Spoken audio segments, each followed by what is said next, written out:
आज का हमारा टॉपिक है साइज़मिक जोन्स ऑफ द वर्ल्ड। साइज़मिक का मतलब होता है रिलेटेड टू अर्थक्वेक यानी कि जलजले या जलजलों से मुतल्लिक। और जोन्स कहा जाता है एरियाज या रीजन्स को। अब ये कौन से रीजन्स की बात हो रही है, इसे हम एक वर्ल्ड मैप से समझ लेते हैं। जैसे अगर इस दुनिया के नक्शे पे देखा जाए तो हमें कुछ रेड रेड कलर के डॉट्स नज़र आ रहे हैं ना, ये देखें, यहाँ पे भी नज़र आ रहे हैं, यहाँ पे भी नज़र आ रहे हैं। तो ये बेसिकली वो एरियाज हैं जहाँ पे जलजले बहुत ज़्यादा आते हैं। यानी कि हम कह सकते हैं कि मेन रीजन्स ऑन अर्थ यानी कि ज़मीन के ऊपर ऐसे मेन एरियाज जहाँ पर क्या हो रहा है, वेयर अर्थक्वेक्स हैपन्स फ्रीक्वेंटली, जहाँ पे जो जलजले हैं वो बहुत ज़्यादा आते हैं, इन्हें हम कहते हैं साइज्मिक जोन्स। और इन्हीं के बारे में हम आज के लेक्चर में पढ़ेंगे।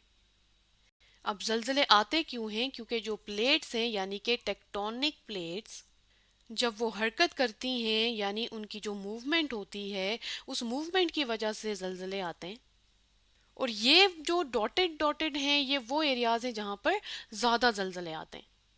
अब तीन तरह के ऐसे जोन्स हैं, ऐसे एरियाज हैं जहाँ पर जलजले बहुत ज़्यादा आते हैं। तो जो सबसे पहला जोन है उसे कहा जाता है सर्कम पैसिफिक बेल्ट। दूसरे को कहते हैं मिड अटलांटिक रिज। और तीसरे का नाम है अल्पाइन हिमालयन बेल्ट। तो चलें अब वन बाय वन हम इनकी डिटेल देख लेते हैं। तो ये जो सर्कम पैसिफिक बेल्ट है, इसे रिंग ऑफ फायर भी कहा जाता है, यानी आग की रिंग। अब क्यों इसे कहा जाता है, इसे हम एक वीडियो से समझ लेते हैं। ये एक YouTube वीडियो है जो मैंने चैनल अर्थली से ली है। और इसमें अगर देखा जाए तो हमें दुनिया का नक्शा नज़र आ रहा है, यानी कि हमें कॉन्टिनेंट्स नज़र आ रहे हैं, यानी खुश्की के बड़े बड़े हिस्से नज़र आ रहे हैं। और इसके अलावा हमें पानी नज़र आ रहा है। तो चलें हम इसे प्ले करते हैं और देखते हैं कि इसमें क्या हो रहा है। क्योंकि हम तो समझ रहे थे पैसिफिक रिंग ऑफ फायर, यानी उसे रिंग ऑफ फायर क्यों कहते हैं। तो ये देखें, ये जो आग सी आपको नज़र आ रही है ना, ये जो पूरा एक यू टाइप रिंग आपको नज़र आ रहा है, ये basically Pacific ring of fire है। अब देखिए, ये आपको जलती हुई नजर आ रही है ना, तो जलने का से मुराद क्या है कि ये वो एरिया है जहाँ पे क्या है कि एक तो वॉल्केनोज यानी आतिशफिशा पहाड़ बहुत ज़्यादा हैं। और इसके अलावा आतिशफिशा पहाड़ तो हैं ही हैं, लेकिन यहाँ पे जलजले बहुत ज़्यादा आते हैं। इसे largest and most active earthquake zone in the world कहा जाता है, यानी कि ये सबसे बड़ी और इसके अलावा क्या है कि बहुत एक्टिव अर्थक्वेक जोन है, यानी इस एरिया में अर्थक्वेक बहुत ज़्यादा आते हैं। अब क्यों ये एक्टिव अर्थक्वेक जोन है? इसलिए क्योंकि यहाँ पे जो प्लेट्स हैं वो हरकत करती हैं, जिनकी वजह से यहाँ पर जलजले महसूस होते हैं। जैसे अगर इस मैप में देखा जाए तो ये जो रेड कलर की या ऑरेंज कलर की बाउंड्री हमें नजर आ रही है ना, ये बेसिकली क्या है, ये है रिंग ऑफ फायर। और अगर इसमें मजीद देखा जाए तो हमें कुछ प्लेट्स नजर आ रही है ना, यानी देखें, ये यूरेशियन प्लेट है, ये इंडो ऑस्ट्रेलियन प्लेट है, ये आपस में टकरा रही हैं। फिर ऊपर भी यूरेशियन प्लेट है, इसके साथ कुछ छोटी प्लेट्स हमें नजर आ रही हैं, जैसे कोकोस प्लेट है, नास्का प्लेट है। तो बताने का मकसद क्या है कि क्योंकि ये यहाँ पर यानी इस एरिया में क्या हो रहा है कि जो प्लेट्स हैं, ये जो मुख्तलिफ प्लेट्स हैं, ये आपस में क्या करती हैं, मूव करती हैं, हरकत करती हैं, टकराती हैं, या फिर एक दूसरे से दूर जाती हैं, या फिर स्लाइड पास्ट ईच अदर, यानी कि एक दूसरे से रगड़ खाती हैं। और उसकी वजह से इस जोन में यानी ये जो रिंग ऑफ फायर है, यहाँ पे अर्थक्वेक्स भी बहुत ज़्यादा आते हैं और वॉल्केनोज भी बहुत ज़्यादा, यानी आतिफिशा पहाड़ भी इन्हीं प्लेट्स की मूवमेंट की वजह से यहाँ पर बनते हैं। इस रिंग ऑफ फायर की अगर लंबाई की बात की जाए तो ये तकरीबन 4000 किलोमीटर है। सॉरी, 4000 नहीं बल्कि 40,000, 40,000 किलोमीटर। इसकी तीसरी इंपॉर्टेंट चीज़ क्या है कि it surrounds the Pacific ocean like a horse shoe, यानी कि इसने पैसिफिक ओशन को कवर किया हुआ है बिल्कुल हॉर्स शू की तरह, यानी कि घोड़े का जो पाँव होता है, जो कि कुछ ऐसा नजर आता है, यानी कि ये देखें, ये यू सा बना रहा है ना घोड़े का पाँव। तो बिल्कुल इसी तरह से यहाँ पर भी अगर हम देखें तो यू शेप बन रही है। इसे आप कह लें कि हम घोड़े के पाँव से तशबीह देते हैं। अब ये जो रिंग ऑफ फायर है, इसकी वजह से बहुत से ऐसे ममालिक हैं जो इफेक्ट होते हैं। इफेक्ट होने का मतलब ये है कि जो ये कंट्रीज़ हैं इनमें जलजले आते हैं, या फिर जो है वो आतिशफिशा पहाड़ बन रहे होते हैं। इन कंट्रीज़ में सबसे पहले जापान है, फिर फिलीपींस है, इसके अलावा इंडोनेशिया है, इसके अलावा न्यूजीलैंड है, चिली है और यूएसए है। अब आपने एक चीज़ नोटिस की होगी कि जो जापान है या फिलीपीन, इंडोनेशिया, ये तो कॉन्टिनेंट एशिया के हैं, लेकिन जो न्यूजीलैंड है, चिली है, यूएसए, ये तो कॉन्टिनेंट एशिया के नहीं है ना। तो बताने का मकसद ये है कि अगर देखा जाए तो ये मुख्तलिफ कॉन्टिनेंट्स को कवर कर रहा है, ये किसी एक कॉन्टिनेंट तक महदूद नहीं है। यानी कि इसने पैसिफिक ओशन को तो कवर किया हुआ है, लेकिन साथ में ये कॉन्टिनेंट्स, यानी जो कॉन्टिनेंट्स के कंट्रीज हैं, ममालिक हैं, उनको उन पे भी ये असरअंदाज हो रही है। जैसे कि ये लिखा हुआ ना नॉर्थ अमेरिकन प्लेट, तो इसका मतलब है ये नॉर्थ अमेरिका कॉन्टिनेंट है, जो कि जिसको ये टच कर रही है। यानी कि ये जो पैसिफिक रिंग ऑफ फायर है वो यहाँ पर है, यानी नॉर्थ अमेरिका में। इसके अलावा साउथ अमेरिका में भी आप देख लें, ये साउथ अमेरिकन प्लेट है ना, इसका मतलब है ये साउथ अमेरिका है। इसके अलावा ये एशिया का सारा एरिया है, और यहाँ पे ये ऑस्ट्रेलिया है। तो यानी ये कॉन्टिनेंट्स को भी जो है वो कॉन्टिनेंट से भी असरअंदाज हो रही है, और साथ में ओशन जो है उसको भी ये कवर कर रही है, जो कि है पैसिफिक ओशन। तो हम ये कह सकते हैं कि तकरीबन जो 80% अर्थक्वेक्स आते हैं ना दुनिया में, वो इसी बेल्ट के अलोंग आते हैं। और दुनिया में तकरीबन 75% जो वॉल्केनोज हैं, जो आतिशफिशा पहाड़ बन रहे हैं, वो भी इसी बेल्ट के अलोंग है, क्योंकि यहाँ पे मुख्तलिफ प्लेट्स हैं जो आपस में जिनकी मूवमेंट हो रही है या जो हरकत कर रही हैं। अब हम बात करते हैं दूसरे साइज्मिक जोन की, जो कि है मिड अटलांटिक रिज।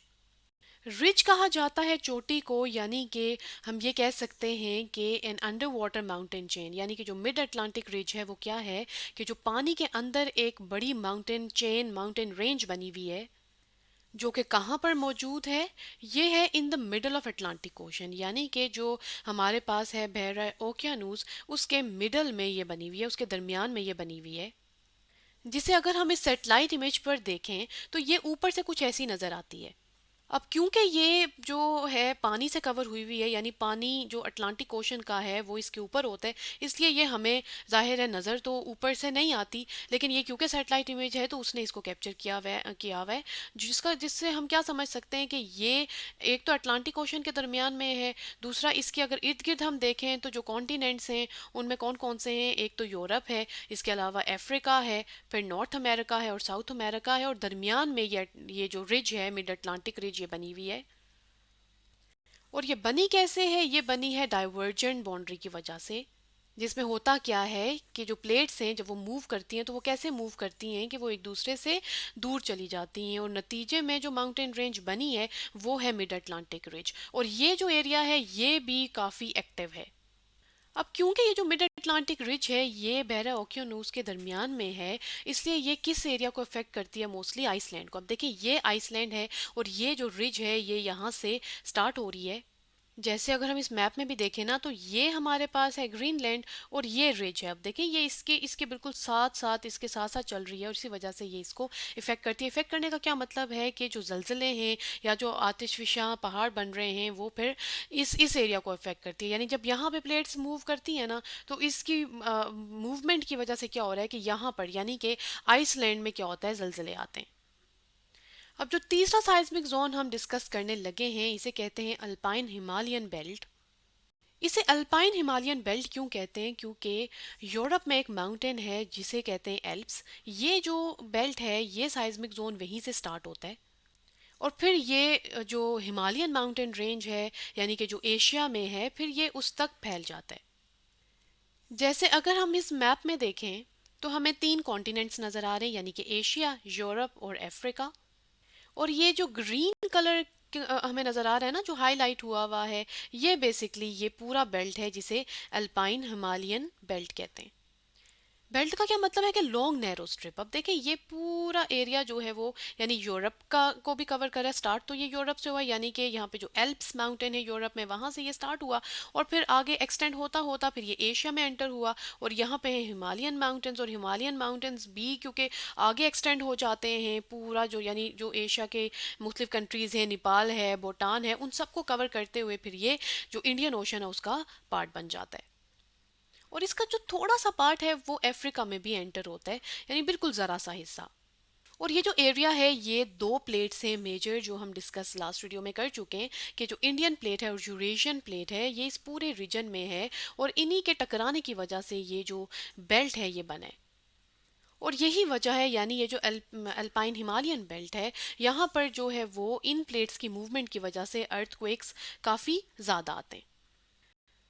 अगर देखें कि कौन कौन से कंट्रीज़ हैं जो इस अल्पाइन हिमालयन बेल्ट की वजह से इफ़ेक्ट हो रहे हैं, तो इसमें आते हैं टर्की, ईरान और पाकिस्तान।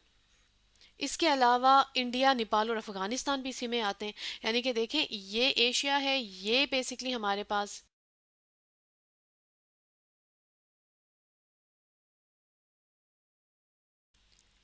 पाकिस्तान है जो कि यहाँ पर लोकेटेड है और पाकिस्तान की अगर वेस्टर्न साइड पे देखें तो यहाँ पर आता है अफ़गानिस्तान।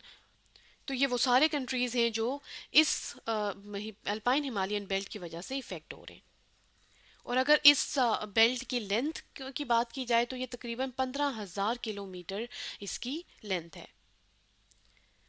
तो अगर इस मैप में देखा जाए तो इस मैप में मैंने जो तीनों इम्पॉर्टेंट साइज्मिक जोन्स हैं ना उनको हाईलाइट किया हुआ है। जैसे अगर हम यहाँ पर देखें, ये जो ऑरेंज आपको नज़र आ रहा है ना, ये है सर्कम पैसिफिक बेल्ट, जो कि एशिया, फिर ऑस्ट्रेलिया, फिर नॉर्थ अमेरिका, साउथ अमेरिका सारे रीजन को कवर कर रहा है और फिर ये पैसिफिक ओशन को भी कवर कर रहा है। इसके अलावा अल्पाइन हिमालयन बेल्ट की बात करें तो ये यूरोप और एशिया को मेनली कवर कर रहा है, यानी ज़्यादातर इसका पोर्शन। और अगर मिड अटलांटिक रिज की बात करें तो ये बेसिकली ये रिज है जो बनी हुई है, और ये north America, south America, Europe और अफ्रीका के दरमियान में है। तो आज के लेक्चर में हमने seismic zones of the world को डिस्कस किया, और इसमें हमने देखा कि साइज्मिक जोन्स वो एरियाज होते हैं जहाँ पे ज़लज़ले बहुत ज़्यादा आते हैं, जहाँ पे वॉल्केनोज बहुत ज़्यादा बन रहे होते हैं, और जो मेजर साइज्मिक जोन्स हैं उनको भी हमने डिटेल में डिस्कस किया।